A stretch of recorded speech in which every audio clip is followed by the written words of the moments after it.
সবচেয়ে সেরা স্বাদে কাঁচা আমের টকঝাল মিষ্টি ঝুরি আচার তৈরি করে দেখাচ্ছি। এই আচার বানাতে চুলায় জাল দেওয়া বা রোদে দেওয়ার কোনো ঝামেলা নেই। একদম ঝটপট করে অল্প কিছু মশলা দিয়েই সাথে সাথে আচারটা তৈরি করে ফেলতে পারবেন। যেদিন বানাবেন সেদিন থেকেই আচারটা খেতে পারবেন।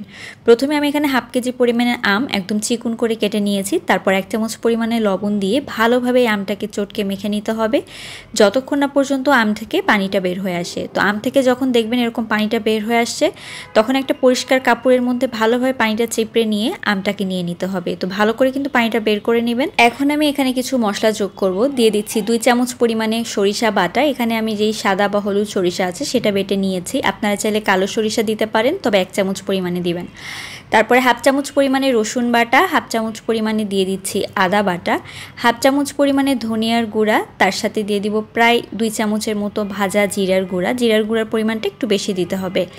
এখন দিয়ে দিব শুকনা মরিচের টালা গুঁড়া। শুকনা মরিচ একদম ভালো করে টেলে তারপর গুঁড়া করে নিয়েছি। সেখান থেকে প্রায় 2.5 চামচের মতো এখানে দিয়ে দিয়েছি। এখন এখানে দিয়ে দিব সামান্য পরিমাণে হলুদ, হাফ চামচের মতো, সামান্য পরিমাণে একটু লবণ দিয়ে দিচ্ছি। আর লবণটা আপনারা আপনাদের স্বাদ মতো দিতে পারেন। এখন একটু বিট লবণ দিয়ে দিচ্ছি, খুব অল্প পরিমাণে, হাফ চামচেরও কম। চাট মশলা দিয়ে দিলাম হাফ চামচ। আর এখন 3.5 চামচের মতো এখানে দিয়ে দিব চিনি। তো চিনিটা কিন্তু অবশ্যই দিবেন, কারণ এটা টক ঝাল মিষ্টি ঝুরি আচার, তো চিনির পরিমাণটা সেভাবে বুঝে আপনারা দিবেন। বেশি খেতে চাইলে একটু বেশি দিতে পারেন। আম যদি বেশি টক হয় সেক্ষেত্রে চিনির পরিমাণটা একটু বাড়িয়ে দিবেন।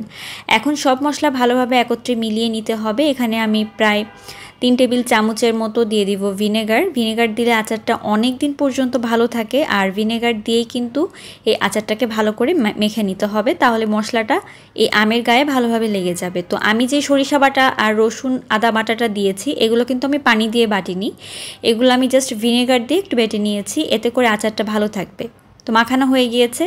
এখন আমি 1 কাপ পরিমাণ দিয়ে দিচ্ছি তেল। 1 কাপ না, আমি 1.5 কাপ পরিমাণে দিয়েছি। তো 1 কাপ থেকে একটু বেশি দিলে হয় কি, আচারটা তেলের মধ্যে ডুবো থাকলে অনেক দিন পর্যন্ত আচার কিন্তু ভালো থাকবে।